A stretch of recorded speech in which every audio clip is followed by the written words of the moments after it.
자, 오늘의 9번째 소식은 6입니다. 경비원 제압 후 우르르. 무슨 소식일까요? 유가 폭등에 따른 이 운송료 현실화를 요구하면서 지난 6월 초부터 파업을 벌이고 있는 민주노총 공공운수노조 화물연대 조합원들 이야기입니다. 오늘 오전 하이트진로 서울 본사를 점거하고 옥상 농성을 시작했습니다. 파업 97일째인데도 노사가 타협점을 찾지 못한 채 강대강으로 치닫다가 결국은 본사 점거 상황까지 오게 된 겁니다.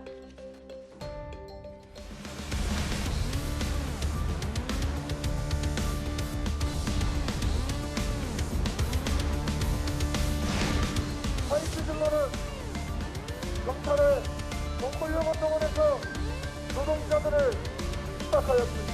하이트진로는 우리들에게 길바닥으로 나가라고 하였습니다. 저희가 버티고 버티다 더 이상 버틸 곳이 없어서 여기로 왔게 되냐.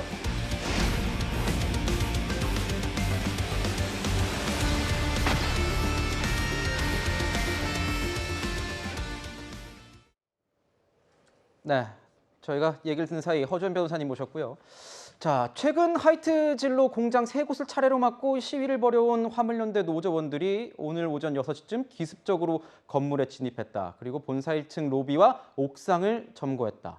강대강 대치가 이어지는데 어떤 내용인 겁니까? 좀 자세히 설명해 주시죠. 네, 지금 갈등 상황이 극한으로 치닫고 있는 모습인데요. 이분들 우선 어떤 사람들이냐면 하이트진로가 운송 위탁 계약을 체결한 물류회사 소속 화물 기사들이자 민주노총 화물연대 소속 노조원들입니다.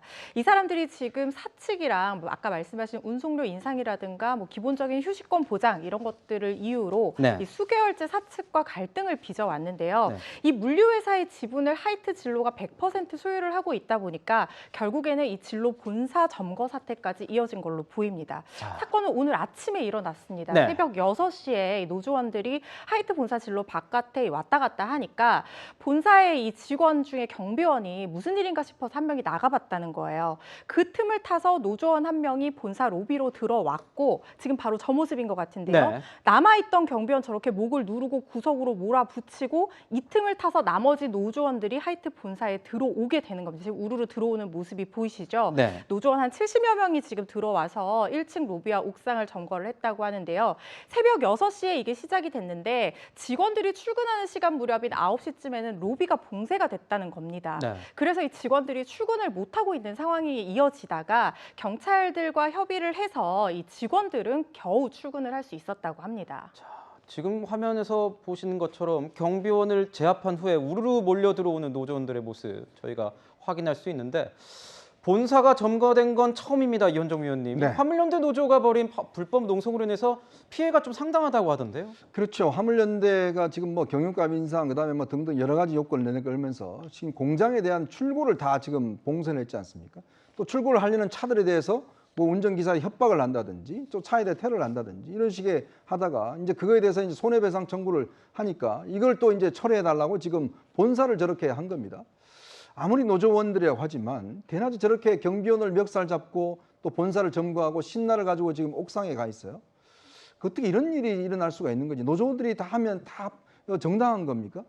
진짜 이게 어떤 면에서 보면 우리 사회가 유지되기 위해서는 서로 간에 지켜야 될 법치의 한도가 있습니다. 지난번 대우조선 하청노조 파업도 그렇지만 이번 같은 경우도 마찬가지죠. 그러니까 본인들이 분명히 불법을 했고 그것에 대해서 회사 측에서 이 손해배상을 청구를 했는데 그것까지도 지금 하지 마라 라고 지금 해서 저렇게 행동을 하고 있고 신나를 들고 가서 지금 들어 올라오면 극단적인 상황이 벌어진다라고 지금 협박하고 있는 거 아니겠습니까? 경찰은 손도 쓰지 못하고 있고 과연 이게 정말 법치국가인지 의심스러울 정도입니다. 네, 저희가 이현정 위원님 설명해 주시면서 중간에 어떤 화염 물질에 대해서 말씀을 해주셨는데 아직 정확하게 그게 어떤 물질인지 실제 들고 갔는지 이런 것은 확인이 안 된 상황이기 때문에 화염 물질 정도로 저희가 추정을 해서 가도록 하겠습니다.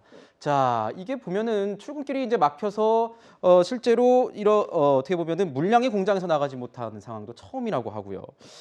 최병우 위원님께서 보시기에는 이 운송료 인상 때문에 지금 서로 노사가 갈등을 벌이고 있는 상황인데 어떻게 보십니까? 금방 풀리지는 않을 것 같은데요. 뭐 잘 아시다시피 근본적인 문제는 이제 경유값 인상 뭐 이런 거 아니겠습니까? 유류값이 인사됐으니까 이게 사실은 그 화물차주들이니까요. 화물차주는 뭐 매일매일 그 상당한 그 경유를 써야 되는 상황인데 그게 이제 유류 인상으로 인해서 본인들이 지금 이제 손해가 있다. 그러니까 그 값을 올려달라. 뭐 여기서 또 시작을 했는데 사실 3월 달에 이미 그 이 화물차주들이 132명이 이제 그 화물연대에 가입을 하면서부터 이게 처음 시작된 얘기거든요. 지금 그러니까 여러 달 지났죠. 그리고 협상을 하는 와중에 사실은 이 132명이 해고가 됐어요. 네. 그러니까 이제 거기서부터 악화되기 시작해서 오늘 여기까지 왔는데 이게 대우조선해양 파업 사태하고 비슷하죠. 뭐 불법적이다. 물론 저 사태가 불법적이죠. 근데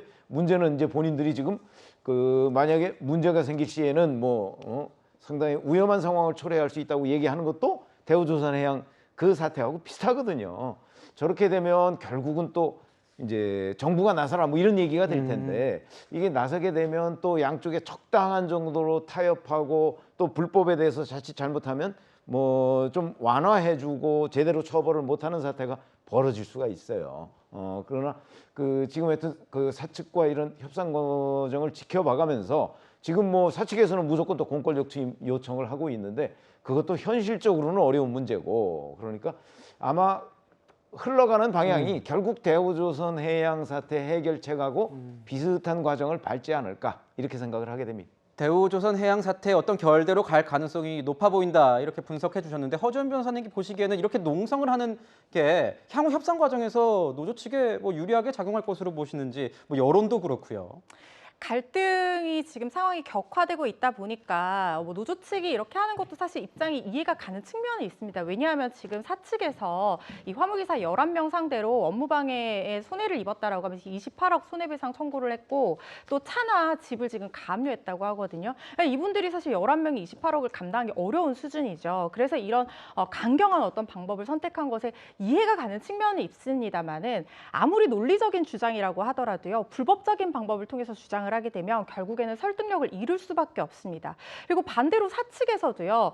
이분들이 지금 요구하는 게 뭐 임금이라든가 뭐 이런 부분이잖아요. 휴식권 이런 부분이잖아요. 100%는 아니어도 협상의 여지는 분명히 있습니다. 그리고 이분들이 지금 이렇게 하면 뭐 업무방해라든가 뭐 폭행죄, 공동폭행죄 이런 거에도 해당될 여지가 있기 때문에 양측에도 도움이 안 돼요. 그래서 법의 테두리 안에서 협상의 여지를 찾는 것이 시급해 보입니다. 네, 법의 테두리를 지키자 이렇게 말씀 주셨습니다.